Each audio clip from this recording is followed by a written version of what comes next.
Իրավունքի զարգացման կենտրոն հասարակական կազմակերպության ծրագրերի տնօրեն Վիոլետտա Զոփունյանի կարծիքով բժշկական օգնություն ստանալիս քաղաքացիների անձնական տվյալների գաղտնիության ապահովումը թեև օրենսդրորեն կարգավորված է, նախատեսված է անգամ քրեական պատասխանատվություն, սակայն գործնականում այս իրավունքը շատ հաճախ խախտվում է, արդյունավետ չեն ընթացակարգերը, որոնք թույլ են տալիս քաղաքացիներին պաշտպանել իրենց իրավունքը։ Հասարակական կազմակերպության հետազոտությունների արդյունքում պարզվել է նաև, որ հաճախ օրինակ քաղցկեղով հիվանդը տեղյակ չէ իր հիվանդությունից, այն դեպքում, երբ իր շրջապատում գրեթե բոլորը տեղյակ են, թե ինչ հիվանդությունից են նա բուժվում։ Նույնիսկ իրավական տեսանկյունից սա շատ մեծ խնդիր է առաջացնում, որովհետև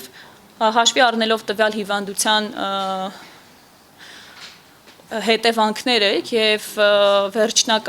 հատկապես վերջնական փուլում պացիենտի վիճակը, հարկ է առաջանում լուծել որոշ իրավաբանական խնդիրներ կապված ինչու ոչ նաև սեփականության հետ կամ ընդհանրապես մարդը իրավունք ունի որոշելու իր կյանքի վերջին էտապը անցկացնելու իր ձևով։